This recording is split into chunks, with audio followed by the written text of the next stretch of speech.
Hi friends, welcome to my channel. நம்ம இன்றைக்கி பாண்டியன் ஸ்டோர்ஸில் இந்த எபிசோடை பார்க்கலாம். அரசி தான் செய்த தவற சரி பண்ண முயற்சி பண்ணுறா.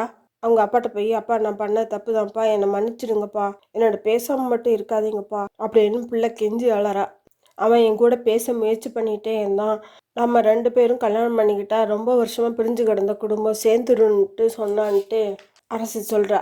அந்த பிரிவு எப்படி சரியாகும், இன்னும் அது ஜாஸ்தியாக தான் ஆகும்னு அரசியோட அண்ணனுங்க சொல்கிறாங்க. ராஜியும் கதிரும் கல்யாணம் பண்ணதுனால அந்த பிரிவு ஜாஸ்தியாக தானே ஆச்சு.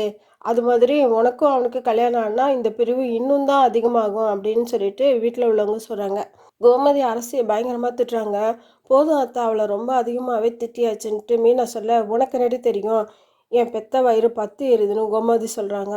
திரும்பவும் அரசி அப்பா கிட்ட பேச முயற்சி பண்ணுறா. அவர் கல் மாதிரி உட்காந்துருக்காரு, ஆனால் கண்ணில் இருந்து கண்ணீர் வழிஞ்சிட்டே இருக்கு. இந்த பிள்ளை அவங்க அப்பா தலையில் கையை வச்சு, உங்கள் மேலே சத்தியமாக நான் அவங்க கூட பேசவோ பழகவோ மாட்டேன்ப்பா, நீங்கள் என்ன சொல்கிறீங்களோ அதைத்தான் கேட்பேன்னு அழுதுகிட்டே அந்த பிள்ளை சொல்கிறா. நம்ம சுகுனியாவுக்கு இதை கேட்டு கடுப்பாகுது. அப்புறம் அவங்க அம்மா தலையிலே கையை வச்சு சத்தியம் பண்ணி, இனி நான் நல்ல பொண்ணாக இருப்பேம்மா அப்படின்ட்டு சொல்லும்போதே பிள்ளை மயங்கி விழுந்துடுறா. அதை பார்த்து வீடே பதறி போகுது. பாண்டி எல்லா கசப்பையும் மறந்து தம் பிள்ளைய அணைச்சிக்கிறாரு. இன்னைக்கு யாரும் கடைக்கு போகாதீங்க, வீட்டிலே இருங்கன்னு சொல்லிட்டு வெளியே கிளம்பி போயிடுறாரு. அதாவது எங்கே போகிறாருன்னா அவருடைய அக்கா வீட்டுக்கு சம்மந்தம் பேச போகிறாரு அரசிக்காக.